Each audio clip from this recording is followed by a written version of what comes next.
if you had kind of 3 wishes as a coach of players, and I told you that your actions and behaviors could kind of influence those types of responses, it's probably something that you want to do. And sometimes might sound a little bit too good to be true, but that's the challenge, and that's what we're going to discuss is, how can we facilitate those types of thoughts and feelings within typical practice sessions, both with how I might give feedback or ask questions, but also then, the types of practice design that I might use and opportunities that I might give for players to develop, kind of meet the 3 inherent needs, which are those of autonomy and relatedness or belonging and competence.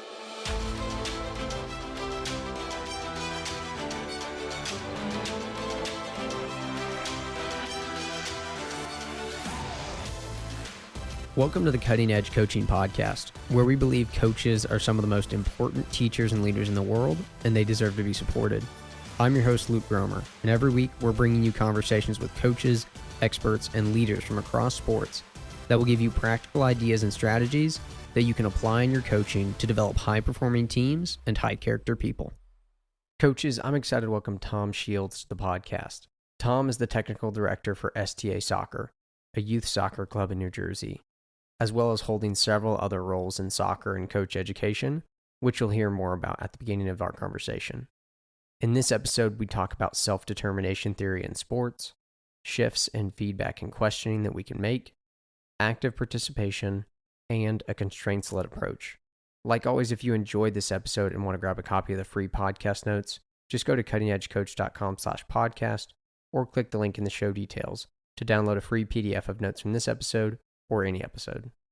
And coaches, don't forget to check out summercoachingseries.com to learn more or get access to all 12 of our sessions with coaches and experts from across sports that will give you tons of practical ideas that you can apply in your coaching.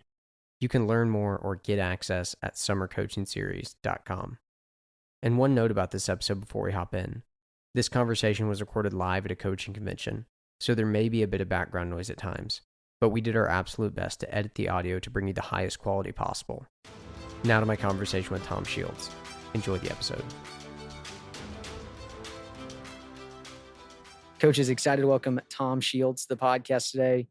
Tom, before we start, just take a few seconds to share with listeners a little bit about your background in coaching and what you currently do. Sure. Well, firstly, Luke, obviously, thank you so much for the invite, and delighted to be here with you in Kansas City, a cold Kansas City. In a nutshell, obviously from England, from the northeast of England. So grew up in Hull, a former Premier League team, not anymore, sadly. Obviously played as a child, and then through into college. Studied an undergrad degree in sports coaching and a postgrad degree in sports psychology. Was fortunate then to go into actually teaching at the university level at what is now Leeds Beckett University in England. During that process, came out to the US and spent 5 wonderful years with a company called Challenger Sports, working around the youth soccer scene, youth soccer camp scene here in America. And obviously from there have graduated into a full-time role now in New Jersey via a stint in Connecticut. But currently the technical director of STA, so we're a girls' academy and boys ECNL member club. Also fortunate to be a boys national staff coach with United Soccer Coaches in their, US Club Soccer in their ID2 program. I'm an associate national staff coach here with United Soccer Coaches, so work with their coach education team. And then I have also been involved with a wearable tech and coach education company, Beyond Pulse, as their global director of club development and coach education. So obviously, been fortunate enough to wear a ton of hats in the youth soccer space.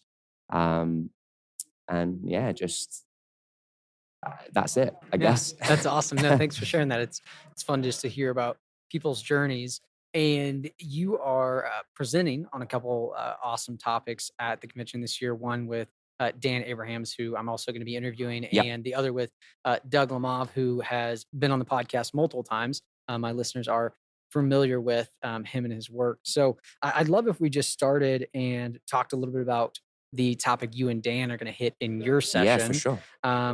and really talking about how uh, coaches can develop self-determined players Yep. and how we build that. Yeah. So for people that are, I guess, a little less familiar, obviously the concept of self-determination theory is a motivational theory. So I go back to my time as an undergrad and postgrad, and it kind of was a concept that grounded a lot of the work that I did, kind of within formal academia, and it's all really about coaches understanding, how their actions and behaviors can influence the players with which they work. So, we speak about, uh, I guess, intentional interventions and intentional words and actions that we can use as coaches of players, to really try to put them in a position where, I, I guess, biopsychosocially they're excited to to play and to learn and to push themselves to grow and develop. And it's something that has been found to have a number of obviously inherent benefits in terms of, people working harder and investing more effort, or being more persistent. Simply having a greater sense of enjoyment. So I think, one thing that I'm going to ask the audience later is, if you had kind of three wishes as a coach of players, you know, and I told you that your actions and behaviors could kind of influence those types of responses, it's probably something that you want to do. And sometimes might sound a little bit too good to be true, but that's the challenge, and that's what we're going to discuss is, how can we facilitate those types of thoughts and feelings within typical practice sessions, both with how I might give feedback or ask questions, but also then, the types of practice design that I might use and opportunities that I might give for players to develop, kind of meet the three inherent needs, which are those of autonomy and relatedness, or belonging and competence. So, in a nutshell, that's kind of what we're going to dive into. Yeah, that's so good. I like those three things you shared at the end there: autonomy, belonging, and competence. So important. And you talked about just intentional interventions. Can we talk more about that? We can. Maybe some examples, maybe from your own experience or the work you do now Yeah. educating coaches. Yeah, for sure. Yeah, talk more about that. What does 'Cause it look like? Yeah, what's it look like? Yeah. What is an intentional intervention? Yeah. So for me, it's you peel back the layers and you answer the question, why am I doing what I'm doing? Or maybe more importantly, why and how am I doing what I'm doing? So ultimately, you're not wasting the words that you use, and you're not wasting the moments that you have with players. I think before we dive into it, Luke, I think ultimately, if you ask many coaches what they would want more of, it's the opportunity to spend more quality time with players. So I will always go back to, well, what are we doing with the time that we do have? And how can we be as efficient as possible with utilizing that time to maximize the development of the players or team that we're working with? So, for me, I guess in really simplistic terms, it could be the provision of feedback, from a sense of, if I'm going to give praise, it's going to be specific, rationalized, meaningful, and hopefully connect with maybe a challenge or a question or a problem that we've posed. So we're going to give players the opportunity to feel a sense of accomplishment with the words that we use. It's not just the general prose of the good, well done, great job. So being precise with the language that we use, from a belonging perspective, a relatedness perspective, obviously providing within the practice plenty of opportunities for coaches to give the players an opportunity to work together, to problem solve, to kind of coexist. And maybe as simply as looking at, okay, uh, you know at STA we coach a lot through a games-based approach.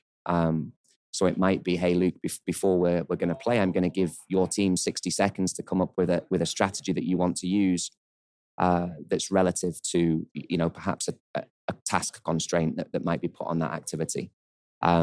So it's really looking to give them the capability to, collaborate, problem solve together, create a strategy, and obviously connect with one another throughout that process. And obviously that kind of ties in a little bit to autonomy and a sense of feeling in control of your own, actions and behaviors, and, have influence over your environment. So, as coaches, if we're doing this and the kids are the ones that are, are creating solutions, we say we want, you know, people that can independently problem solve. We say that we want people that are, can take initiative in games. Well, what are we doing as a coach to prepare that opportunity? How are we developing that? So I look at it as peeling it back and making sure that the training environment is reflective of providing the opportunities that players need to develop those competencies. There's countless more, but just as obviously as a snapshot, that's kind of that's where really we would good. be. And what you're saying there at the end too, it's important that the training environment presents the same or similar uh, circumstances that they're going to experience in the game, For sure. right? And for example, you talked about that question of like if you asked a coach what are 3 things you would wish Yeah. for in your players, I think a lot of them probably will talk about some sort of resilience or mental toughness to Absolutely. move forward to the next thing. Yeah. But if your practice doesn't have struggle built in like they're going to experience in the game, like if you're not playing competitive games where there's winners and losers and it's competitive and they're getting opportunities to practice or reflect on that their mental performance in practice, it's probably not going to show up in the game. For sure. Yeah, no, and look, I think you look at that concept of competency, and part of that is going to be the structure that coaches choose to use within their practice session. Is it going to increase in complexity and they get early success and build momentum? Maybe. But equally we have to find that sweet spot of learning where, if you link it to theories of flow, or the slanty line theory, for example, I'm going to pitch it in a place that's challenging, but motivating, and not, overly complex so that I feel like I can't do it and never will be able to do it, but equally not too dull where I want to disengage, switch off, and, and I don't really have any interest. So again, it goes back, Luke, to what I was saying about the choices that we're making. Do we understand, not just the words and actions that we use, but those practices that we're designing and delivering? Do we know why they're structured in the way that they are? Do we know why we've chosen to use activity or game X and Y, and understand the returns and benefits of it? And, and ultimately understand, hey, sometimes when we're choosing to maybe go to one extreme of the scale, an arrival activity, for example, and it's just, hey, Luke, there's 6 balls, there's 10 cones, there's a few pennies, off you go, make a game. Nothing at all to do with me. So we're giving absolute autonomy to the players to control their environment. Now, people could look at that and say, well, the coach, you're not coaching. Like is that a little bit reckless? I think it's very intentionally, a controlled lack of control. Yeah. So again, it just goes back to coaches understanding the return and the benefit that an opportunity might have, and ultimately, just like I said, understanding why they do what they do. Yeah, I don't think we give athletes enough opportunities to self-organize and have some autonomy in your practice. Yeah, in even 5 minutes at the beginning of your practice, like let them come up with a game and play. Yeah. Like what? It's not going to hurt them. No, Like, and it's sure. probably going to be great for your environment where they have something to look forward to, even if that's how you started practice every day. Like you're probably actually gonna have kids that get there early now too. 100%. Like, oh my gosh, every practice we start off and like first 5-10 minutes they're ours. We play whatever kind of game we want to play. And Luke, as a coach, there's no better words, right, than hearing at the end of the session, oh, is it over? Yeah. Or that the kids are bounding out of their car, running to practice because they're excited for that moment, that game, that opportunity. So I think for the coaches, it's that trade-off of, it might not be, hey, a really specific focus on, a phase of a game or a functional moment that you want to emphasize and practice that night. But those 5 minutes could actually return a ton of other benefits that could then translate back to their performance on a weekend. Because as we said at the start, who wouldn't want players who are, who enjoy soccer more, who Enjoy each other. enjoy each other more. Like, yeah, who, as you said, might develop that grittiness and that level of resilience and perseverance that might otherwise be missing. So, yeah, like I think, and another example, Luke, to maybe not show that true that extreme side of just, hey, you're in total control, but it could simply be, guys, we're going to play a modified game. There's obviously pros and cons of any restriction. So maybe, hey, 2-touch or 3-touch, we have to know maybe why we're making that decision. But simply, hey, what do you want to do? You guys choose. I'm controlling the thought ultimately. Like, I'm governing the parameters in which they can train and play. But their feeling is, well, yeah, we chose this. Yeah. Is there going to be a consequence? Is there going to be a wrinkle that you want to put in the game? Even if you give them a variety of options, really you're still in control of it because it's not totally from left field. But their thought and feeling is, well, no, actually, I've made that decision, and how kind of much of a boost and a little pep in their step can they get with that? So, yeah, I think that's good. And again, like, there should be some fun and joy in our environments, and it's just fun. A basketball practice a couple weeks ago, the last 10 minutes of practice, we just gave our kids the option, hey, you guys want to do this game or this game? Yeah. And they chose. And Yeah. it was a really fun last 10 minutes. Yeah. And like, just sometimes ending your practice on that note, even for you as the coach too, maybe you had a really frustrating session. Maybe what you need is just to give them 10 minutes at the end. And then like, you can have some joy return as you see them have fun. Like, I think that's so important for us to consider. Absolutely. And we've all been there, right? Yeah. And we'd be lying if we said we hadn't. Yeah. Everybody's been there. Yeah. We're probably, honestly, most of us probably feel like we're there more than we're on the other side of like, that was a great session. Yeah, for sure. I want to talk about one more thing about intentional interventions. And you mentioned a little bit with feedback and questioning. I think that this is an area that is a really high leverage area for coaches. And by that, I mean some small shifts in our feedback and questioning can massively change the environment 100%. and the engagement and learning that occurs.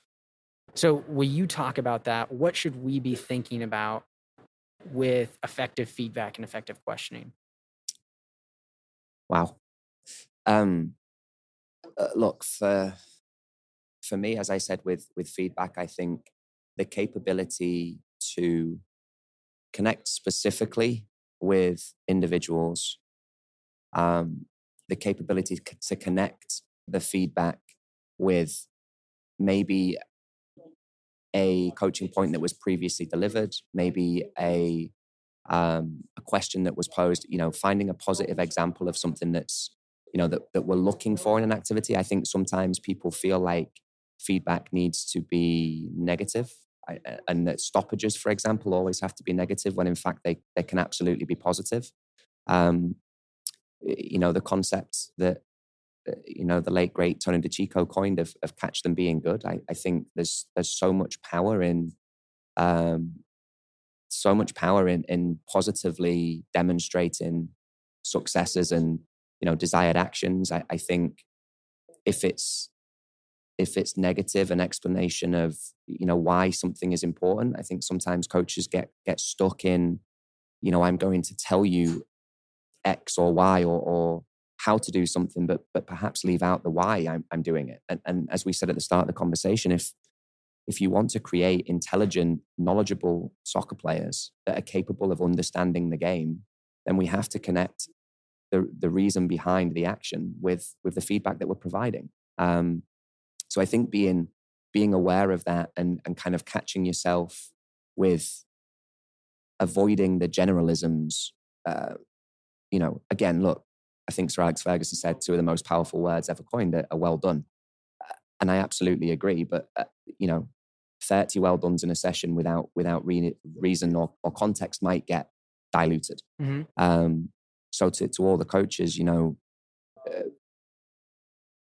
an ideal world, a knowledge of what you're going to try to praise or highlight within the session. And again, that's based on the practice that you've designed in an anticipation of potentially errors or potentially areas of struggle or potentially praise. It all connects together. This is the coaching process, right? It's not just, I'm not going to put an activity out and not understand what I might see as a result of the rules or restrictions or rewards that I have in place or the numbers that I have. And then from a questioning perspective, obviously, I think coaches sometimes, I talk to our staff about staying in questions a little bit longer. There's different depths of questions that you can ask and you can probe. I think coaches sometimes are quick to come out when perhaps they didn't get the answer that they wanted right at the start, or perhaps they're quick to actually answer the question that they asked themselves when, again, perhaps they didn't quite get the answer that they wanted from the players. I think being conscious of knowing your players and involving all of them wherever possible, not in one intervention, but throughout a session, because again, it goes back to those areas that I discussed earlier. If I know that, hey, Sophie, who we've just seen, might be struggling a little bit, can I tee up a question for her that I know she knows the answer to?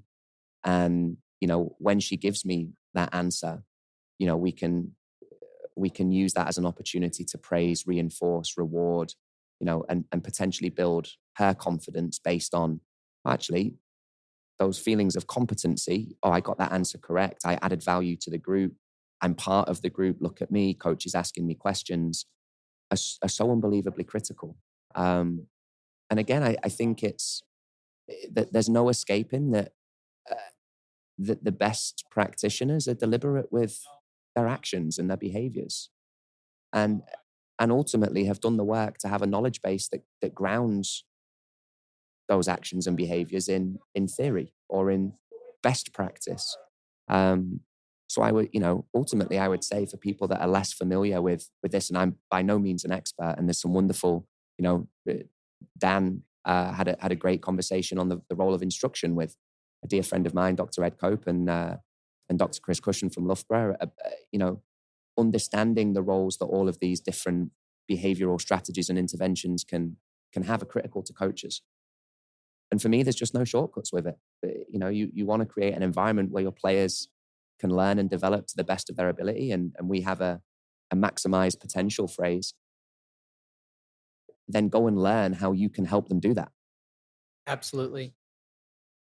I think it's worth highlighting again what you talked about with questioning. And it's so easy to ask a question and then not give any time for anybody to think, or to ask a rhetorical question, or to ask the question and answer it yourself.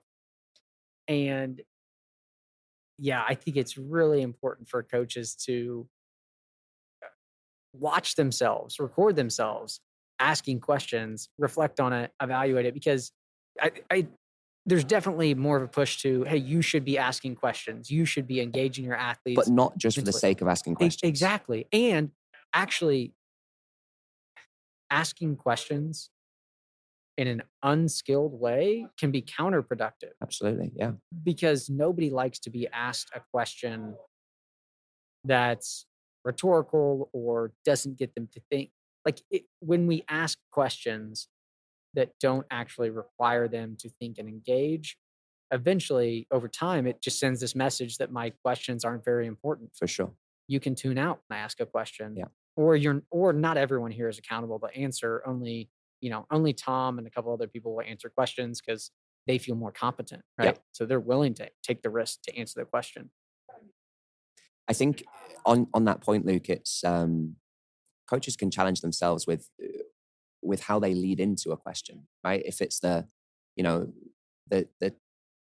tell me what you saw there. Tell me why you did that. The how, the where, the when, the why, the tell me, that ability to dive a little bit deeper, I think is critical to achieving the type of response that you're looking for, because it's not then a one-word answer. It's not then finishing the coach's sentence almost.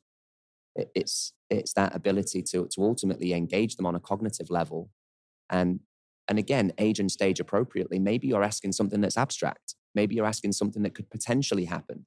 A what if, if this, then what? Can I rationalize and theorize almost with what might come next? And obviously, I can't do that with 7-year-olds, but I can with 15-year-olds if we've exposed them to a potentially a knowledge base that allows them to think rationally and and kind of come to a working conclusion. But I think like you said, and it's that same concept, being comfortable, get comfortable being uncomfortable. We ask players to go get better all of the time. So coaches, what are you doing? What are you doing with every minute that you're on the grass, every day that you're working? Are you intentionally planning for these moments? Because that it's a skill. It's something that I could level up in terms of, my coaching delivery. And then I'm going to go and practice it, and I'm going to go and reflect on it, and I'm going to go watch or listen to people who maybe are more comfortable and confident at doing it, and see what their strategies are, and see if I can acquire them and add them to my repertoire of skills. But I've got to be prepared to do it. And, ultimately for me, at least from a broader motivational perspective, I think coaches demonstrating that willingness goes an awful long way to the validity that they have to ask their players to go and do the same thing. Right? Why would, Luke, if I asked you to go and get better, but you saw me doing nothing to improve myself and going through the motions and delivering a session that clearly looks winged, like unplanned, then why, coach? Because you asked me to? Well, maybe that's not enough. So again, I just think being aware of your behavior is ultimately, and we'll obviously get into Doug's conversation, but it's the cornerstone of these two sessions is, do I know why I'm doing what I'm doing and how I'm doing what I'm doing? Yes, that's so important. I love that point you hit on there. Like, we got to stop asking our athletes to do things that we are not willing to do ourselves. Yeah. And I think it's so powerful to tell them, guys, I've realized that my stoppages suck. I'm going on for 2 and 3 minutes at a time, and your eyes are glazed over.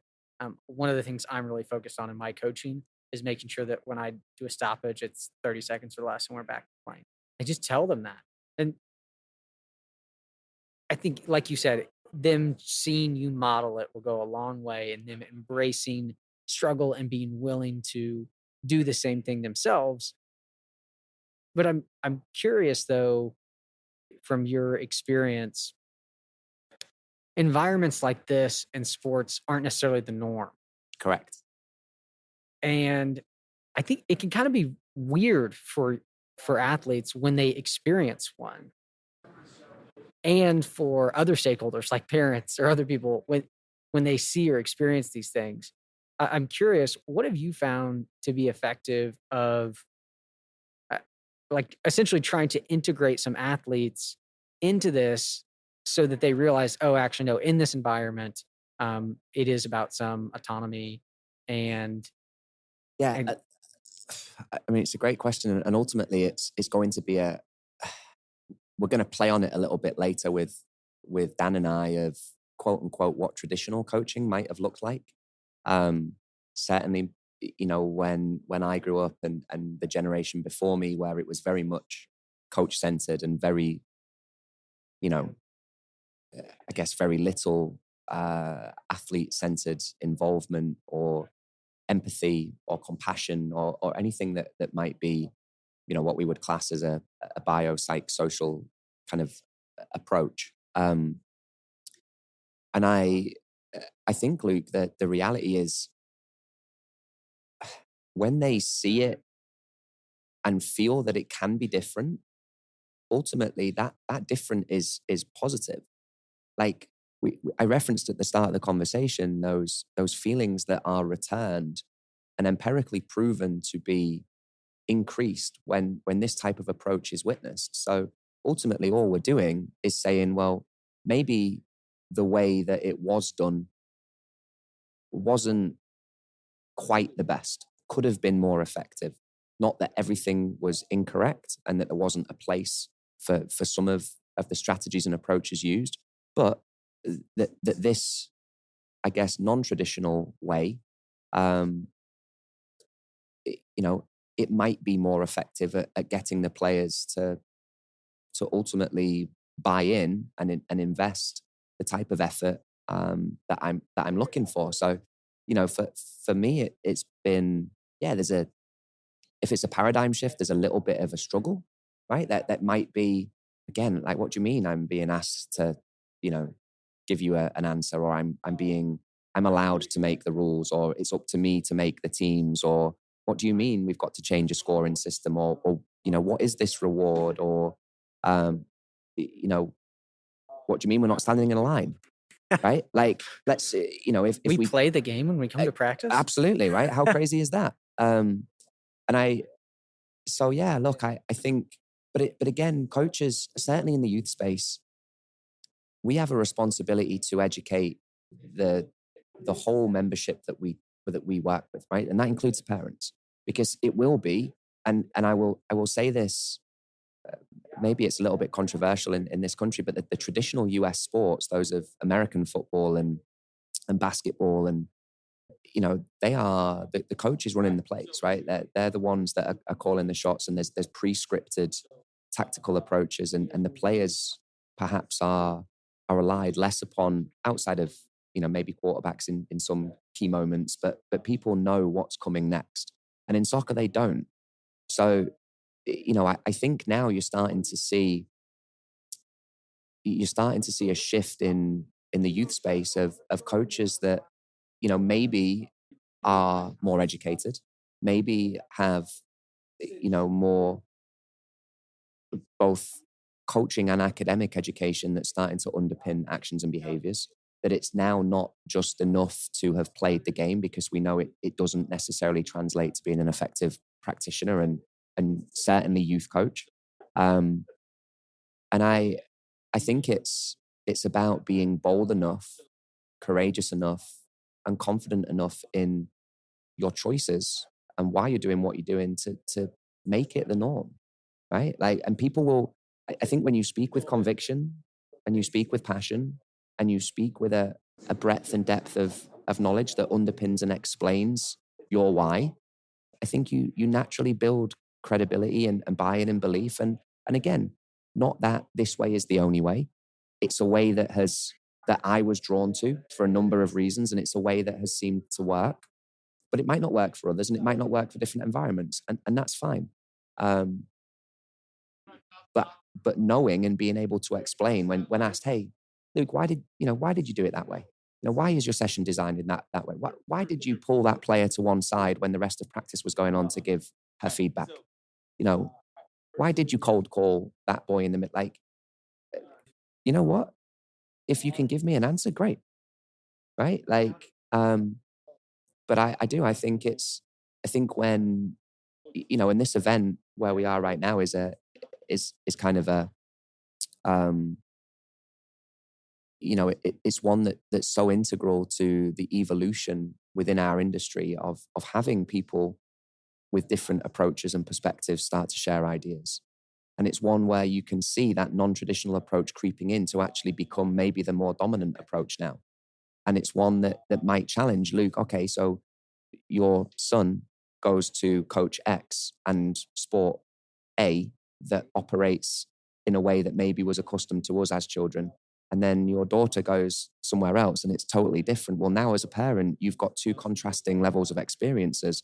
And if you actually believe that one might be better than the other in terms of its returns, now you're starting to infiltrate and influence conversation, right? Yeah. Because that parent will go, that player will go and be like, well, why are we doing it this way? Like, this is what coach so-and-so did, or this is what worked previously. And I think that's when you start to see real change, right? Because people have to then defend their actions. Yes. And if it might be suggested that it could be better, you've got to step up. Yeah. Okay, there's two stories I have to share here with you because I think you'll enjoy them, and they were triggered in my mind by what you said. Here's the first one about what you just shared there with especially with parents, they have different experiences with different coaches. And the unfortunate thing is often it's a different experience even within the same club, right? The Yep. experience with one coach is much different than the other Yep. coach. I coached a U10 basketball team last spring, and this isn't about tooting my own horn. It was just to highlight what you're saying here. I was coaching the B team, and a couple other guys were coaching the A team. There were a couple practices where, just because of facilities and gym space, uh, we were on half of the court and they were on the other half of the court. So practicing in there at the same time, for 10-year-olds especially, like they're looking over their shoulder because they've got buddies on the other side, or they wish they would have made the A team or whatever it might have been, right? And, we had a 90-minute practice, and, for 75 or 80 minutes of the 90 minutes, my team was playing basketball. Some variation of basketball, we were playing basketball. On the other end of the court, like that just wasn't happening a whole lot. They didn't actually play a lot of basketball. They did a lot of other things. Didn't play a lot of basketball. And long story short, as that A team goes to some of their tournaments and has some of their games, one of the athletes on the A team, his cousin was on the B team with me. He's having a really poor experience on the A team. His dad talks to the club directors and me and says, "Can my kid come play on the B team?" Like, I think, and again, not to toot my own horn here, like I definitely am not doing this perfectly, but trying to do the things you're talking about, like you said, people notice it. And then all of a 100%. sudden it's like, this dad is like, well, my nephew's having this experience. That's the experience I want my kid to have. And it does become contagious, and we've got to make sure that we're intentional about communicating that to all the stakeholders 100%. and the athletes too. Like, this is why I do it. And even some of the feedback these 10-year-olds gave me, like a couple times, they're like, "Coach, like, why don't you ever run us?" And I was like, "I don't think running gets you better at playing basketball." It's like, "But when we lose, we should run." I was like, No, we shouldn't. We should play more basketball. Like, it's a shift, and it's so important that we communicate it. Yeah, it's a huge shift, and it's a slight tangent, but some people will have listened to me or to the company Beyond Pulse speak, and we have a metric which is called active participation. So in the soccer space, if you think traditionally ball rolling time, I've got a 90-minute session. Well, how active are those players across that 90 minutes? And traditionally, we found when our wearable tech was placed upon people, and it's used as a coach education tool ultimately, that it was not uncommon for coaches to return scores of 35, 40, 45, 50% of an AP, right? So again, you look at what time that equates to in a session, and then what time it equates to in a week, and what time it equates to in a month and a year from a learning perspective.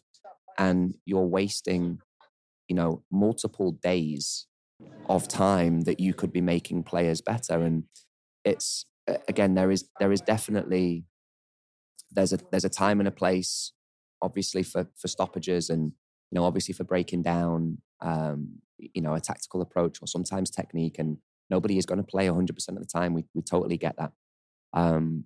But we want as many as possible, as often as possible. Absolutely. But that takes us giving up some control of our sessions. 100%. Okay, actually, there's going to be multiple small-sided games going on right now. I can't even watch them all, but I know that them playing is better than them standing and watching. Yeah, no, absolutely. And I think we look at the critical component in the coaching process is actually your ability to plan effectively in order to facilitate those types of experiences being witnessed. And it is, again, go back to the first questions.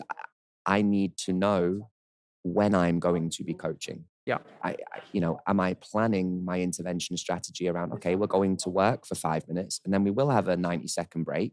And in that, it's a break from a physical periodization perspective, but it's also a teaching opportunity. It's an opportunity for me to ask a question. It's an opportunity for me to give them time and space to collaborate together and to problem solve. But if I'm winging that, I don't know, how long I'm talking for. I don't know when my next transitions come in. Oh, well, I was working for 5 minutes, but I actually stopped the session after 2, did a 3-minute stoppage. Now, do I move on or do I go for another 5 minutes? And then it gets messy. So again, you look at your ability to control your behaviors, it's all part of a process that you ultimately, you can't escape the importance of. Yeah. And, yeah, Luke, absolutely. Like you said, it might appear organized chaos. Well, guess what? I love that. Like, I love it. It might appear messy. So is the game. I might be less in control, but also I might have to challenge you as a coach to coach within a moment that you see, as opposed to one that's very controlled, Yeah. very, lacks a depth of realism, because it's, pattern X or drill Y. Yeah. Like, and that could be hard. It could be hard for me to influence and affect behavior of 15, 16, 17, 18, 20 players in the flow of a game. But I'm going to try because I fundamentally believe this is a better way of doing it than the alternative. Well, and I think that maybe segues into the last thing I want to hit on is just a little bit about your presentation with Doug and, a constraints-led approach and, interventions within a constraints-led approach. How can coaches be more effective with their interventions when athletes are playing games, small-sided games or the actual game? Yeah, and look, I think what we hope to be able to show in that session is obviously a carousel of different behaviors that you can use. It's, as you said, paying attention. If you're going to make a stoppage within a game, it's being attentive to the time that you're taking. It's about making sure that you paint pictures that allow people to try, I guess, as best as possible to influence as many as possible in that moment. So it's not what we would class as wasted time. But then it's looking at the consideration of alternative approaches of saying, okay, instead of making a stoppage that says freeze, stand still, look, listen, wait. Hey, Luke, pop here for a minute. Next time that you receive the ball, I'd really love for you to be able to try, open your hips, face forward on your first touch and see if we can play forward off your next action. Just give it a try for me. Hey, Luke, did you recognize that you had time and space to turn and face forward there when in fact you just chose to bounce the ball back? I'd really love, again, take a little quick picture and see if you can be a little bit more positive next time. Like something that's, or even just have them do it in that moment. Yeah, for sure. Of the stoppage. Hey, stop. Yeah. Tom, you played back here. There's an opportunity to play forward. Let's redo it. And as soon as Tom turns to play forward, we're live. For sure. And my point, sorry, on that one was more, while the game is going on, you can pull, so I class it as individual reference. Like I don't need to stop the whole group from being active to affect, maybe the learning or understanding or action of one. Also, I think, really powerful from driving intensity and driving feelings of confidence and motivation is the ability to project and coach over the top. And as we said earlier, catch moments of players being good. And but that's that's announced to everybody and it's announced in the flow of the game. And I have to maybe know what I'm looking for. And it can't become white noise and consistently repetitive. That's a great point of, if the focus in this game is our first touch or the direction of the first touch, coach over the top of that game. Well done, Tom. Great first touch. Absolutely. Away from pressure, whatever it is. And that specificity is important. That is really, really powerful. And like you said too, because everyone else is hearing it too.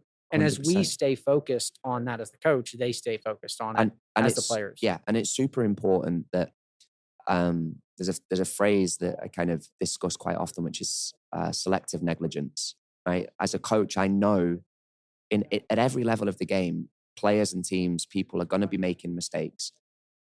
I have to be conscientious around what I'm drawing attention to. So if my session is on building out at the back, then yes, if the defenders aren't maybe pressing with the intensity or in the structure that they need to, then I'm probably going to have to address it. But do I need to make stoppages repeatedly to address it if it's not, quote unquote, the topic of focus? Can I do it over, hey, Johnny, next time I need you closer to their six. Something where I'm finding a way to address and correct, but not spending an over amount of time bouncing between subject areas. One has to feed in and lead to another in order to then obviously reinforce and build complexity in the session or build confidence through the session based on, an acknowledgement of positive actions. Like it's so critical. But again, if I don't know what I'm looking for, Luke, it's impossible to do. Yeah. Right. So go back to that planning moment of this is what success looks like. Yeah. This is what good looks like and feels like. This is what struggle looks and feels like. And how can I move from A to B intentionally? Yeah, that's really good. And I think that as you were talking about that, the thing that popped into my mind and is gone right now. Give me a second. It's fine. That's the joys of a live conversation, mate. Wow, it's totally gone now. It was clearly so good, guys. There was something right there that I really wanted to highlight or say. Now I have no idea what it was. But I do like that, and I think that's important. We consider. Oh, this is what it was. Found it. It's back. Cue words, like especially when it comes to coaching, in a constraints model or over the top of a game or even in-game coaching. I think it's so important that we have a really clear language and some sticky cue words. And by cue word, I mean like one word or phrase that I can use that means XYZ, right? So in our training, we've talked about how this phrase, if you hear me say this, it means that we must do this and this. And we've encoded that in practice, right? They've learned it, it's ingrained, so that in the game, if you're working on pressing, you can say that word and all three of those players know exactly Absolutely. what you mean. Yeah.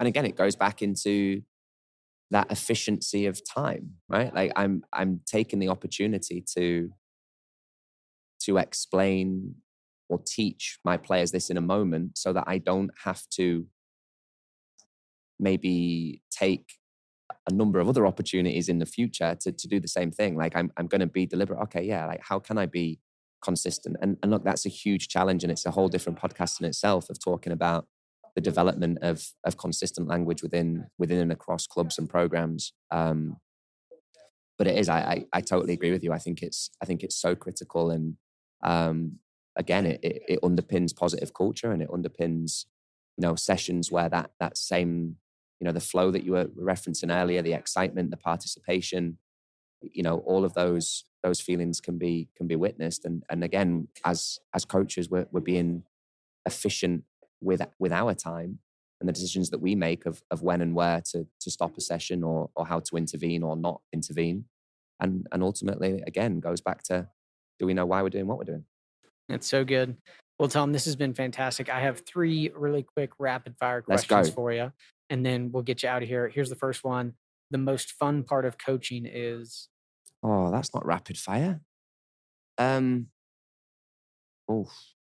so I say that I have a phrase, selfish selflessness.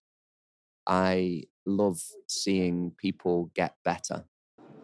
That's really fun, but it's fun because you know that you've positively impacted as somebody. So it's not a simply selfless act. I feel good when that happens.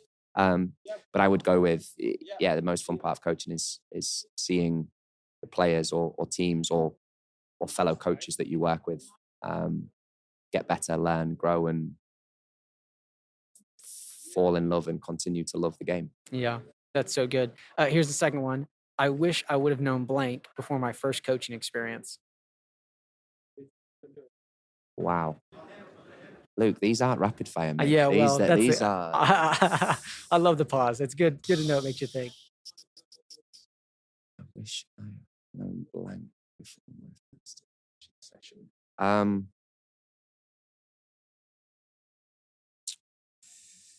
Cliche, maybe, but they don't care what I know until they know that I care. Yeah. The connection's so important. That's so good. Last one. I know I'm successful as a coach when...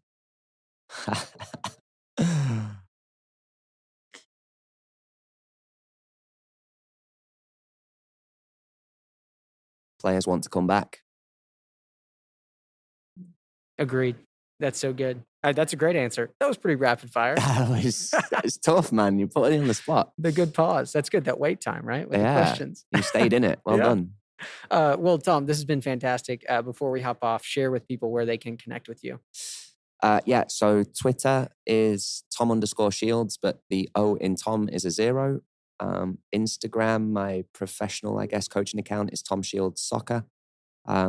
And then my contact information is available, email, if you visit the STA Soccer website or visit beyondpulse.com, you can find email addresses all over the shop. Awesome. Thanks, Tom. Luke, thank you so much. Pleasure to chat, mate.